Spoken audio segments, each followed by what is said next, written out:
Hey there.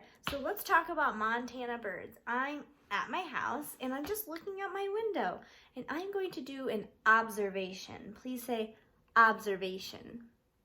I want to observe what I see out the window with my binoculars.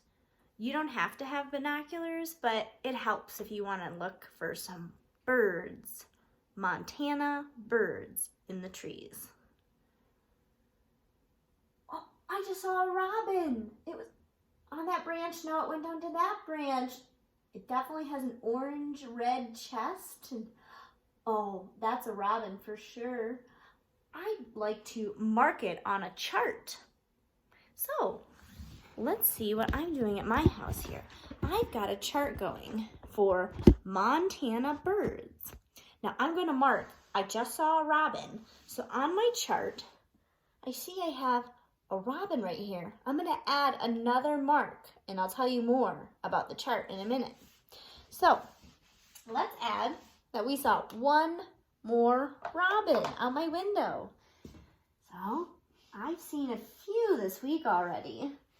So I'm going to mark that I saw another robin. They're so popular in the springtime on my chart. So if I look here on my chart, it says Montana birds and number of sightings. How many times did I see it? And on the bottom, it's the type of bird.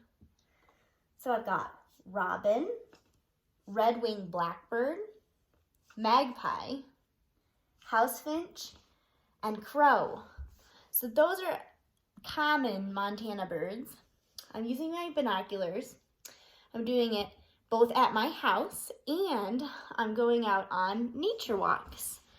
So what I like to do is come back to my chart if I'm on a nature walk and I mark what I saw. You can do that with a notebook. When you're out in nature and you're on a hike, keep this in your backpack and when you see that you have, I did this the other day, a robin sighting or you saw maybe a finch, you can mark down a tally. Please say tally. I saw 1, 2, 3, 4 robins that day. And then I came back to my house and I got to my chart and I drew 1 box, 2 boxes, 3 boxes, 4 boxes. I'm keeping track of my bird sightings for the week. So there's your notebook that you can take to nature for your tallies, for your marks.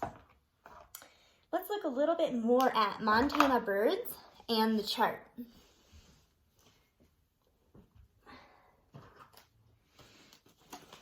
I have a book here of types of birds. I'm going to start with page 1.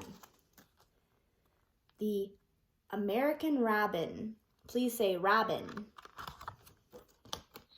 Our next one that you'll see, if maybe you have a bird feeder, you can attract birds. Maybe put the bird feeder outside your window so you can do your chart. We have a finch. Maybe a finch will come to your feeder. Red-winged blackbird. Those are really pretty. I love the sounds of these birds. You can even listen to the sounds with your mom or dad. Sometimes I go to my computer and I say, what is that sound? And then I can find a recording. This is chickadee. Chickadee also makes a really pretty sound. Please say sparrow.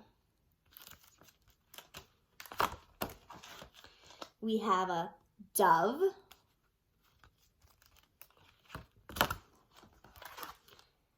And a crow. I thought I was done, but don't forget this guy. He's the magpie. Please say magpie. So, getting back to my chart, you can look up pictures with your mom and dad and maybe print them. Put them on your chart like I did. One part of your chart can say number of birds. Let's count together. Ready? 1, 2, 3, 4, 5, 6, 7, 8, 9, 10. And the other part of the chart down here is the type of bird. And I wrote the names. Robin, red-winged blackbird, magpie, finch, and crow. Now let's do our final count of what did I see over the week. I put it on my chart, but I want to know what was the most popular, the most common bird that I saw. So I'm going to see how many robins did I see. I'm going to follow the tallies, the boxes, and my number is 9. I saw 9 robins. So I'm going to say 9 robins. How many red-winged blackbirds did I see? 4. I saw 4. Now, if you can't match it over there, you can count the boxes at your house. 1, 2, 3, 4. 4 red-winged blackbirds. Let's see how many magpies I saw. We'll count. Ready together? 1, 2, 3, 4, 5, 6. 6 magpies. Let's check out the finch. Ready? 1, 2. Just 2 finches. And finally, the crow. How many crows did I see? 1, 2, 3. So, I think by looking at my observations and my chart, noticed that robins are really flying around a lot in my yard and also on nature walks when I went outside. I saw 9 robins this week, 4 red-winged blackbirds, 6 magpie, 2 house finches, and 3 crows. So I hope you enjoyed the bird lesson this week. Make a chart. You can either do it in a book with just check marks. When you're out there, you can draw pictures of your birds, or you can do it like I did on a piece of paper with numbers and pictures. I miss all of you and hope you're having a great week.